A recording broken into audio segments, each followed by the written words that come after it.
CORNWALL CLUB on Coast FM. Well, a very good evening to you. Welcome back to CORNWALL CLUB here on Coast FM with me, Ben. Very, very pleased as always to have you with me. You're probably not very pleased to have me with you, but anyway, delighted that you've tuned in and you're with me here tonight. Got a nice breadth of topics tonight, actually. I'm going to try my hand at a bit of a business chat with a former Apprentice winner, Joseph Valente, absolute legend. Wicked song request from Joseph as well. He's clearly got an excellent taste in music. So, Joseph, very, very warm welcome to the show, sir. Be coming up first, actually, Joseph. After that, I've got a bit of a message because yesterday was actually World Encephalitis Day.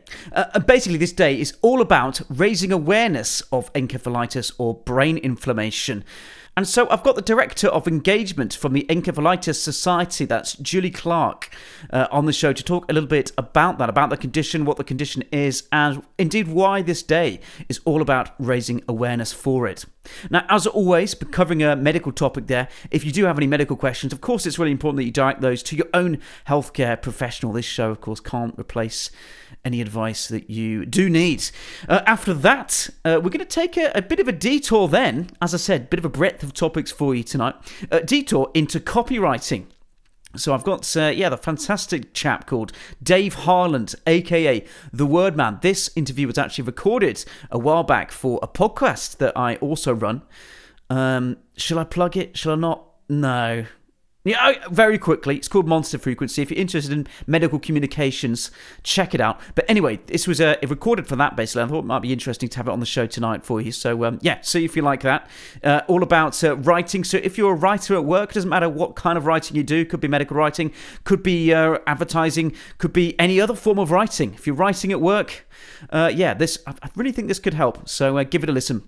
Well, anyway, that's enough natter from me for now. I think it's time we got started with the show. As promised, we're going to kick off with the former Apprentice winner, Joseph Valente.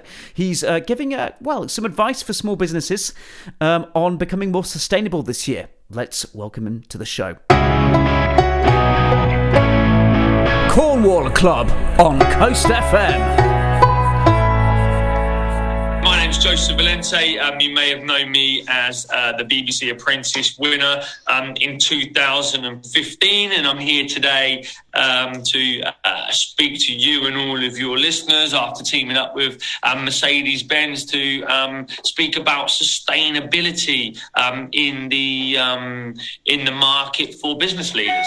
Oh, thanks, Joseph. And it's an absolutely fantastic time to have you, isn't it, really? At the start of a new year, lots of businesses thinking about, the year ahead and perhaps how they can navigate the business world this coming year, grow and hopefully achieve better sustainability as well. I mean, is this something that you're seeing a lot of clients? I know you help out a lot of kind of smaller businesses rise, as you did yourself. Is this something that you're seeing a lot this year, this kind of sustainability focus? Yeah, 100%. It's a message that we're working on getting to market, and from the research that we've done, 70% of businesses out there are going green in 2022. So we think that we are working with quite a motivated market, and we're most definitely providing the opportunities for businesses out there to be able to make that transition, because some businesses, can find it quite scary, and a lot of people don't like change. And so the more that we can do to assist and support businesses collectively, I think is a fantastic thing. Yeah, I mean, it's really encouraging, I think, that, everyone is clearly sharing this mindset. Of course, a lot of businesses are facing these hurdles, but to me, it's just super encouraging that actually everyone knows that they want to get through those hurdles and they know that they want to be more sustainable. That's quite encouraging to me, I think. Yeah, 100%, and it's not easy, but it needs to happen. And I think all businesses need to embrace innovation. Innovation drives change, and I just absolutely, the thing that inspires me as a business owner and as an entrepreneur is improvement. And I love to see evolution, and so that's why. Hopefully other businesses are getting excited about this opportunity as well. Yeah, so I'm just thinking about small businesses tuning in and thinking about this, and they might be thinking now to themselves, I wonder how we can improve our sustainability. Can we do things? I'm just wondering whether there are some really obvious things to just start thinking about this, Joseph. If that's if you can do that off the top of your head, if there's anything obvious that people are going to be thinking about, that'd be awesome. So in terms of creating a sustainable model was the question, sorry? Yeah, I'm especially thinking, if we've got some kind of business owners who perhaps haven't even really begun to embrace it at all, let's say. I'm just thinking about places to start for people, if that makes sense, in terms of beginning to actually approach that and beginning to be more sustainable, and they could just maybe start that this year. Yeah, I think it comes around getting education, getting education on your business, finding new knowledge. And you can look up Mercedes-Benz.co.uk. Their website is absolutely full of tips and pointers on how to grow the business. But my advice would be around, first and foremost, looking at the opportunities within your business, especially if it's coming to fleet management, right? If you've got a large amount of vehicles out there on the road, you need to look at the cost of maintaining those vehicles, the cost of repairing those vehicles, the cost of fueling those vehicles, and you need to be weighing that up against transitioning to an electric vehicle fleet and weighing up the benefits, because what will be an incentive is to look at the long-term savings for you as a business owner, because obviously that's what drives you. If you can create some profitability within your model, then it makes it a no-brainer for you to eventually switch. But, there are businesses out there that are concerned at kind of being maybe forced to bear that upfront cost. But, as a business owner, it is your duty and obligation to ensure that you are doing what's right for the environment, what's right for the market, what's right for your people, what's right for your customers. And so I think you have to take ownership it's your obligation to grow. Yeah, thanks, Joseph. I've kind of got some of the research in front of me here as well. I thought it was really interesting, kind of relating to what you were saying about it being the right thing to do.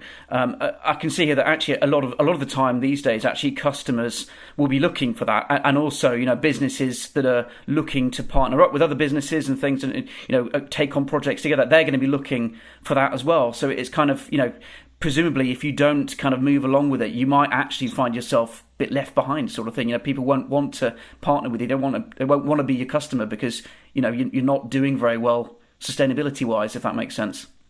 Yeah, I mean, that's an excellent point,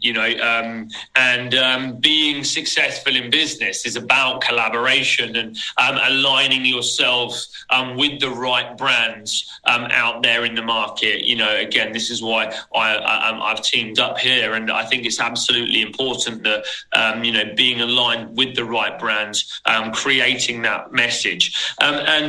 Businesses should see it as an asset that, they're looking at making this switch, because there are many businesses that will, award contracts to these big fleet companies because they have sustainable business models if it aligns with the core values of their business, over and above awarding the contract to somebody that's got, a big old gas guzzling diesel fleet, for example. So I think, you make a fantastic point there.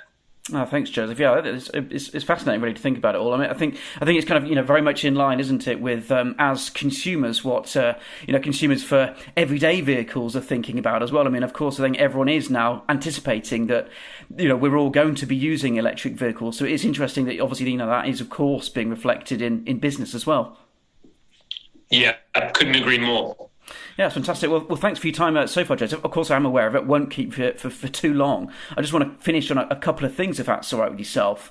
Of course. First of all, I was just wondering if there is anything else, obvious that we can talk about for those smaller businesses. So, of course, electric vehicles is a really, really key one, and I'm really pleased that we've talked about that. But I'm thinking perhaps whether there's any merit in thinking about things like remote working, things like that. I mean, I guess businesses have been forced to kind of test that in a strange way during COVID, obviously. But I don't know if there's anything else like that you would urge listeners to consider, or obviously electric vehicles being the really key thing. We're putting a big focus on brand building at the moment, and I think that now more than ever, brand identity is going to be key in ensuring the long-term sustainability of your business. Markets are becoming more competitive, and consumers. And consumers are looking to, work and interact with and buy products from trusted brands. And, to all those business owners out there, I'd like to say, create that identity in your business, have that unique brand. But if you're an entrepreneur, then you need to be driving your personal brand also. Spend time, money and investment on investing in personal brand, and make sure that your organizations and yourself has that social media presence, because the opportunities that social media creates is massive. And if your business isn't on social media or doing much with social media, then as far as I'm concerned, in this day and age, if you're not found on social media, it's almost like you don't exist, right? So make sure that you are out there in the marketplace where people can find you, they can get to know you, they can interact with you, they can learn about you, and understand that social media is the shop window into your organisation. Joseph, thanks so much. There's some absolutely fantastic tips and things for people to think about there. So I do appreciate that. And then the very last thing is just your song request. If you would like one, it's all yours, Joseph. So yeah, hand over to yourself. I want you to play for me, if you don't mind. Count on Me by Bruno Mars. Oh, of course, yeah. Oh, wicked tune, yeah. And I had a little boy. I had my first son back in August, and I play it to him pretty much every single morning, and it always puts a smile on his face and on my face. So hopefully it puts a smile on your face too. Congratulations, Joe. That's fantastic. Yeah, we'll definitely play that then. Thank you so much. It's been fantastic having you. I really appreciate it, and I do hope you can join us again soon at some point in the future. But thanks for today, Joseph. That'd be excellent. Thank you, Ben. Joseph Valente, thank you very much indeed for joining us, and what a storming song request there. Cheeky. Okay, moving on with the show. Going to take, a bit of a more medical view now. And really, this is, I think, a really important announcement for anybody out there. Yesterday, it was World Encephalitis Day. Now, if you haven't heard of this condition before, don't worry. Julia Clark, the Director of Engagement from the Encephalitis Society, is going to run through what the condition is, and run through a little bit as well about why this condition is so important, why we've got this day that's all about raising awareness for it. Here's Julia. Hi, Ben. I'm Julia Clark, and I'm Director of Engagement with the Encephalitis Society. And we are the third sector organisation with a charity that exists to support people and their families affected by encephalitis, which is brain inflammation. Oh, Julia, thank you very much. Very warm welcome. So I understand actually today you're doing it well. A couple of things from the looks of things to kind of raise awareness for encephalitis on Encephalitis Day, which is fantastic. So I guess first of all, you're kind of announcing it as this kind of code red condition to raise awareness for it. And I see that you're also launching a new report actually in the Lancet Neurology Journal, which sounds quite fascinating. So I wonder if you could just tell us a bit about the kind of things that you're up to today. Yeah, absolutely delighted to. Yeah, it's a very special day, and what a funny day the date is today, with it being the 2nd of February 2022. It's all the twos. There's a lot of twos, isn't there? It is absolutely all the twos for any bingo players. But yeah, I mean, World Encephalitis Day is today, and our awareness day aims to raise awareness of encephalitis, which is a devastating neurological condition which can leave survivors with a permanent brain injury. So that's one of the reasons why encephalitis is a code red condition, because it is such a devastating condition, and also 77% of people do not know what it is. And that lack of awareness leads to delays in seeking treatment and subsequent poor outcomes for patients. So that's why we believe that encephalitis matters and that raising awareness is important, because the more people that know the word encephalitis and know that it is a brain inflammation and visit our website and see what the signs and symptoms are, the better the outcomes there may be if, unfortunately, they are one of the people who contracts the condition. Yeah, thank you, Julia. And I guess like an obvious thing that people might be wondering if, perhaps they're not particularly familiar with encephalitis is, when does this occur? Are there obvious times that this does occur for people that, people can be aware of? No, it's completely indiscriminate. And there's two types of encephalitis. One is an autoimmune encephalitis, and one is an infectious encephalitis.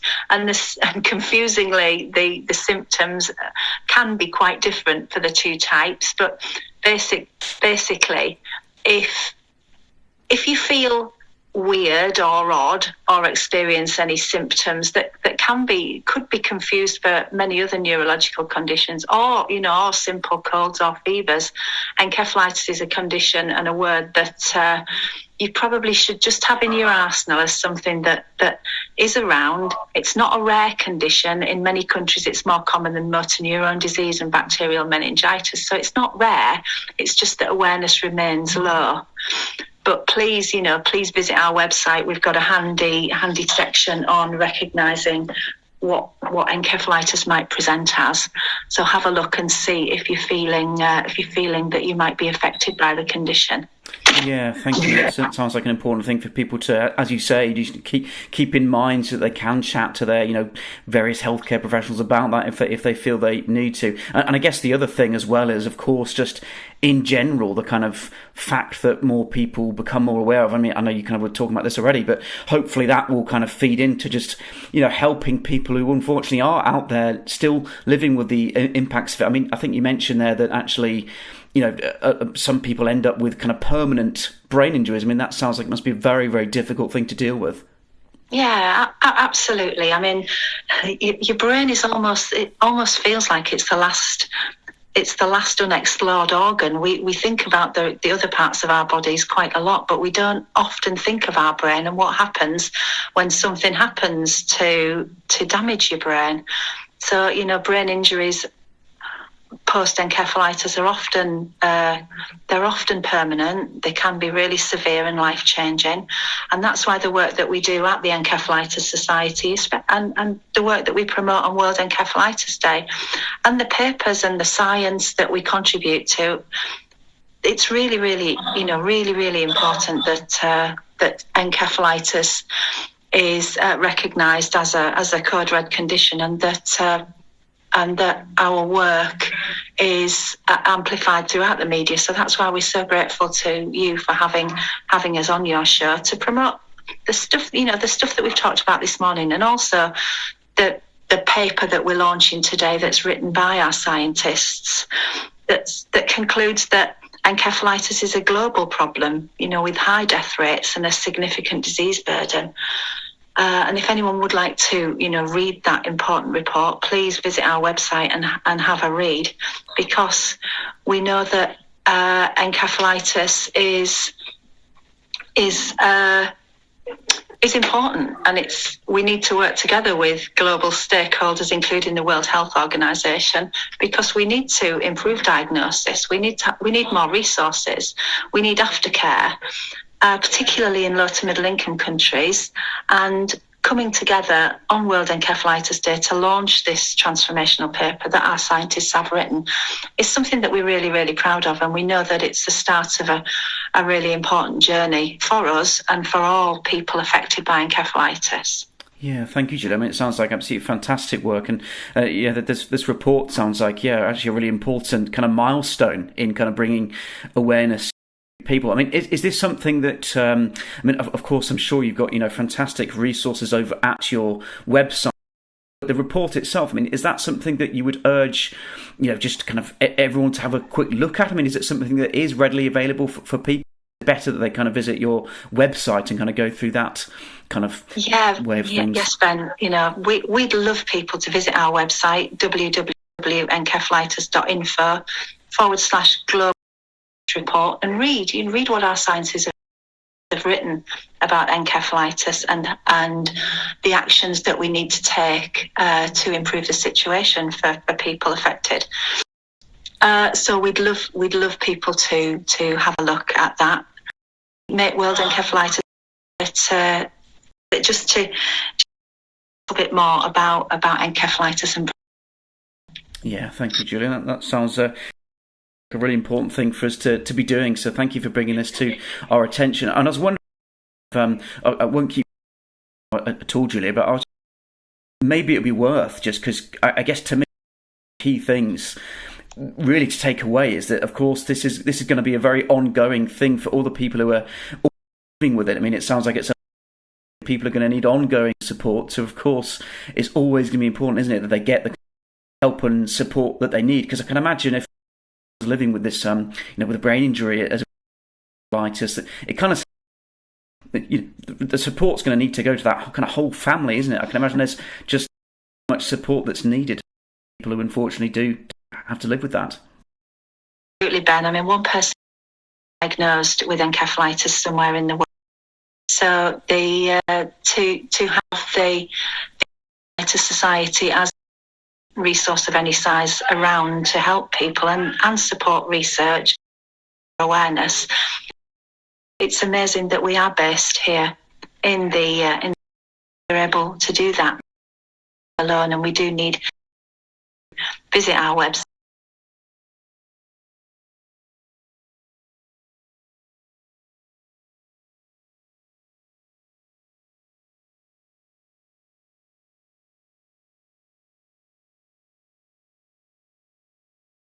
Thank you very much, Julia. Yeah.